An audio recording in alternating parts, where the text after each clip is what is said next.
Temas destacados de los profetas menores. Lección 6. El llamado de Amós a prepararse, lectura adicional o sugerida. Testimonios para la Iglesia, tomo 8, páginas 344 a 349. Por Elena Harmon de White. Dale me gusta, suscríbete y activa las notificaciones.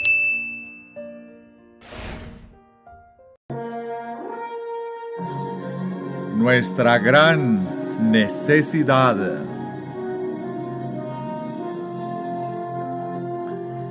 El conocimiento de Dios, que obra la transformación del carácter, es nuestra mayor necesidad. Si cumplimos sus propósitos, tendrá que haber en nuestras vidas una revelación de Dios que corresponda a lo que enseña su palabra. La experiencia de Enoc y de Juan el Bautista representa lo que debe ser la nuestra. Más de lo que solemos hacer, necesitamos estudiar las vidas de estos hombres. El que fue trasladado al cielo sin ver muerte, y el que antes del primer advenimiento de Cristo fue llamado a preparar el camino del Señor y enderezar sus veredas.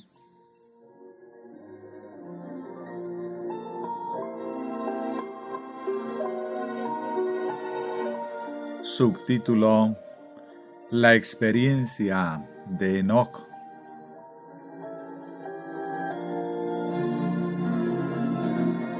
Acerca de Enoc se ha escrito que vivió 65 años y engendró un hijo.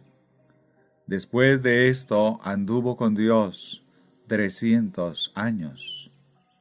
Durante el transcurso de aquellos primeros años, Enoc había amado y temido a Dios, y guardado sus mandamientos.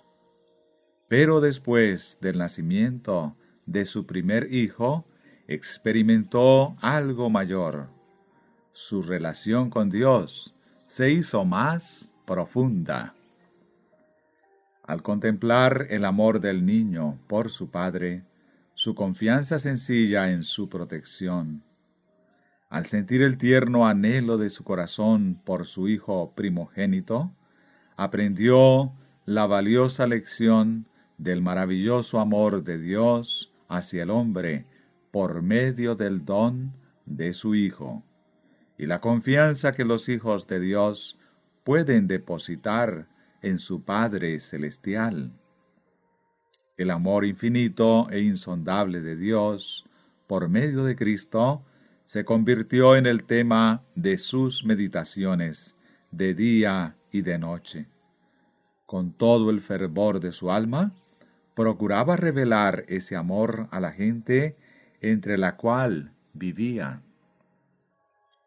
El caminar de Enoc con Dios no fue en un trance o visión, sino en todas las faenas de su vida cotidiana.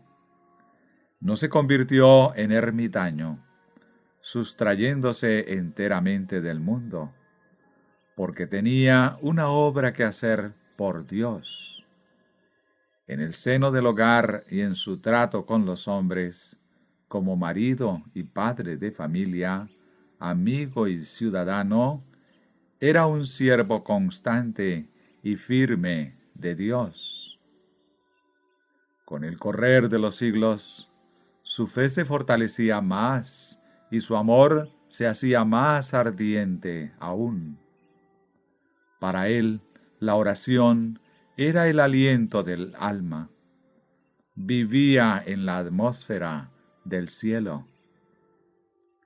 A medida que las escenas del futuro se desplegaban ante su vista, Enoc se convirtió en un pregonero de justicia, portando el mensaje a todos los que estuvieran dispuestos a escuchar sus palabras de advertencia. En la tierra donde Caín procuró huir de la presencia divina, el profeta de Dios dio a conocer las maravillosas escenas que habían pasado ante él en visión. He aquí, Vino el Señor con sus santas decenas de millares para hacer juicio contra todos y dejar convictos a todos los impíos de todas sus obras. Judas 14:15. El poder de Dios que obraba en su siervo lo sentían sus oyentes. Algunos hicieron caso a la advertencia y renunciaron a sus pecados. Pero las multitudes se burlaban del solemne mensaje. Los siervos de Dios han de llevar un mensaje similar al mundo en los postreros días, que también será recibido con incredulidad y burla. Al pasar año tras año, la ola de culpa humana se hacía cada vez más profunda y más tenebrosas las nubes del juicio divino. No obstante, Enoc, como testigo en favor de la verdad, siguió su camino, advirtiendo, suplicando y enseñando, esforzándose por hacer retroceder la ola de culpa y detener los rayos de la venganza divina. Los hombres de aquella generación se burlaban de la locura de aquel que no se interesaba en acumular una fortuna de oro y de plata, ni en adquirir posesiones en este mundo. Pero el corazón de Enoc estaba puesto en los tesoros eternos. Había dado una mirada a la ciudad celestial. Había visto al Rey en su esplendor en medio de Sión.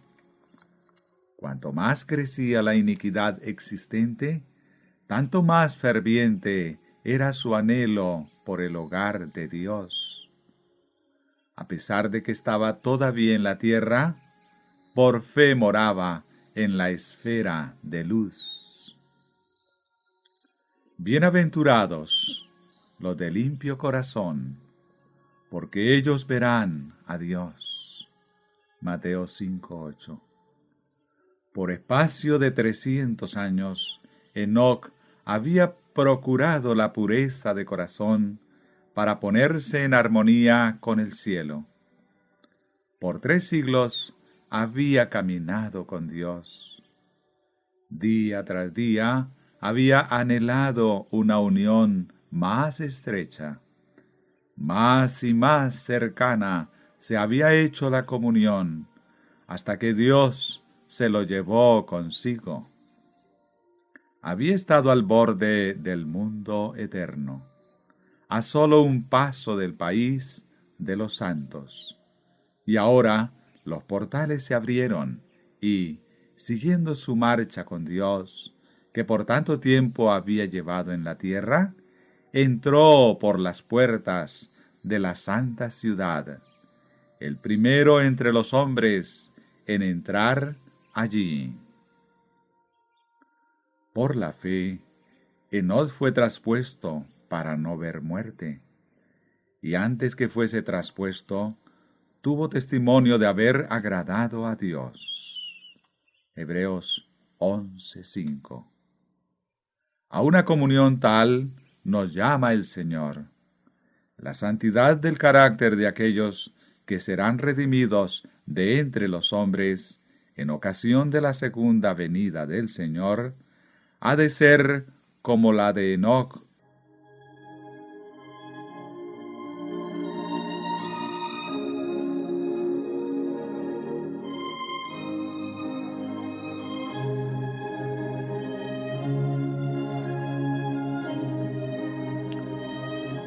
Subtítulo: La experiencia de Juan el Bautista. Juan el Bautista fue enseñado por el Señor en su vida del desierto.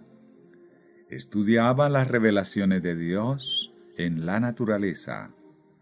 Bajo la dirección del Divino Espíritu, estudiaba los pergaminos de los profetas. De día y de noche, su estudio y meditación eran de Cristo, hasta que su mente, corazón y alma se colmaron de la visión gloriosa. Contemplaba al Rey en su hermosura y perdía de vista el yo. Contemplaba la majestad de la santidad y reconocía su propia ineficiencia y falta de mérito. Lo que debía declarar era el mensaje de Dios. Era en el poder de Dios y su justicia que se mantendría firme. Estaba listo para salir como mensajero del cielo, sin temor a lo humano, porque había contemplado lo divino. Podía mantenerse con valor delante de la presencia de los monarcas del mundo, porque con temor y temblor se había postrado ante el Rey de Reyes. Juan declaró su mensaje sin tener que recurrir a argumentos sutiles o teorías rebuscadas.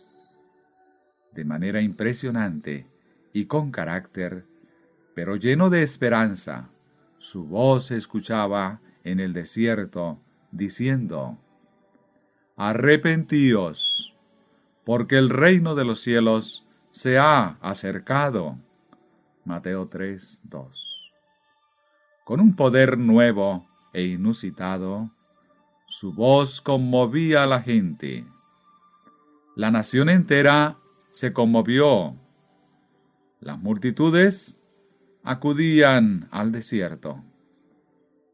Campesinos indoctos y pescadores de comarcas circunvecinas, soldados romanos de las barracas de Herodes, capitanes luciendo sus espadas al costado, listos para aplastar cualquier tipo de rebelión, los publicanos ávaros venidos de sus puestos, los sacerdotes del Sanedrín con sus filacterías, todos escuchaban absortos, y todos, aun el fariseo y el saduceo, el burlador frío e insensible, salieron, aplacadas sus muecas, con el corazón movido a compunción por sus pecados. Herodes en su palacio oyó el mensaje, y este gobernante arrogante y endurecido por el pecado, tembló al escuchar la llamada al arrepentimiento. En esta era, poco antes de la segunda venida de Cristo en las nubes de los cielos, ha de hacerse una obra tal como la de Juan el Bautista. Dios busca hombres que preparen a un pueblo que esté firme en el gran día del Señor. El mensaje que precedió el ministerio público de Cristo fue: arrepentíos, publicanos y pecadores, arrepentíos, fariseos y saduceos, arrepentíos, porque el reino de los cielos se ha acercado. Mateo 4:17. Como pueblo que cree en el pronto advenimiento de Cristo, tenemos un mensaje que dar. Prepárate para venir al encuentro de tu Dios. Amós 4:12. Nuestro mensaje ha de ser tan directo como lo fue el de Juan. Reprendió a reyes por su iniquidad. A pesar de que su vida estaba en peligro, no se detuvo en declarar la palabra de Dios. Y nuestra obra en esta era ha de ser hecha con igual fidelidad. Para poder dar un mensaje como el que dio Juan, debemos tener una experiencia espiritual como la suya. La misma obra debe realizarse en nosotros. Debemos contemplar a Dios y al contemplarlo perderemos de vista el yo. Juan, por naturaleza, padecía de las mismas faltas y debilidades comunes a la humanidad. Pero el toque del amor divino lo había transformado. Al haber comenzado el ministerio de Cristo, los discípulos de Juan vinieron donde él con la queja de que todos los hombres seguían al nuevo maestro. Pero Juan demostró cuán plenamente comprendía su relación con el Mesías y cuán alegremente le extendía la bienvenida a aquel cuyo camino él había preparado. No puede el hombre recibir nada, declaró, si no le fuere dado del cielo. Vosotros mismos me sois testigos de que dije, yo no soy el Cristo, sino que soy enviado delante de él. El que tiene la esposa es el esposo, mas el amigo del esposo, que está a su lado y le oye, se goza grandemente de la voz del esposo. Así pues, este mi gozo está cumplido. Es necesario que él crezca, pero que yo mengüe. Juan 3, verso 27 al 30. Mirando con fe al Redentor, Juan había alcanzado la cumbre de la abnegación. Se interesaba no en atraer a los hombres a sí mismo, sino en elevar sus pensamientos más y más, hasta que descansaran en el Cordero de Dios. Él mismo había sido solo una voz, un clamor en el desierto. Ahora, con gozo, aceptaba el silencio y las sombras, para que la vista de todos se volviesen a la luz de la vida. Los que son fieles a su llamamiento, como mensajeros de Dios, no procurarán la honra personal. El amor propio quedará absorbido en el amor de Cristo. Reconocerán que su obra es proclamar, como lo hizo Juan el Bautista. He aquí el Cordero de Dios, que quita el pecado del mundo. Juan 1:29. Levantarán a Jesús, y con él la humanidad entera será levantada. Porque así dijo el alto y sublime, el que habita la eternidad, y cuyo nombre es el Santo. Yo habito en la altura y la santidad, y con el quebrantado y humilde de espíritu, para hacer vivir el espíritu de los humildes, y para vivificar el corazón de los quebrantados. Isaías 57:15. El alma del profeta, vaciada del yo, se llenó de la luz del divino. El lenguaje que era casi el paralelo de las palabras del mismo Cristo, dio testimonio de la gloria del Salvador. El que de arriba viene es sobre todos.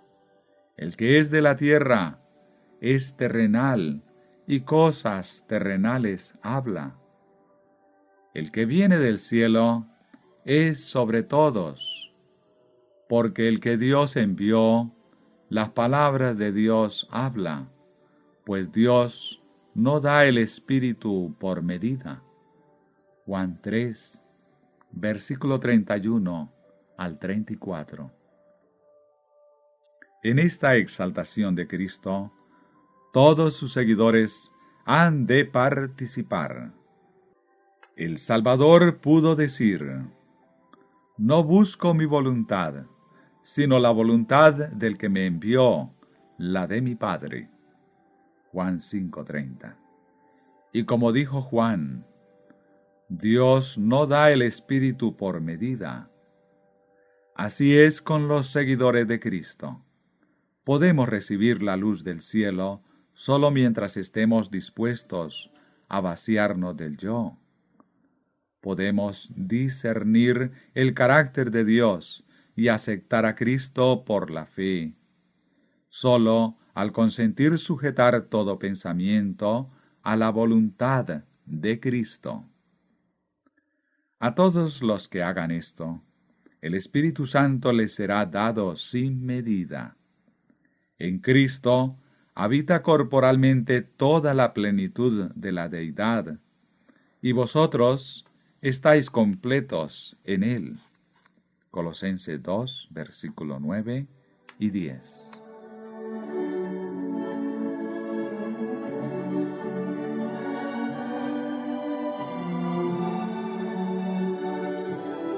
Subtítulo: Las promesas de Dios.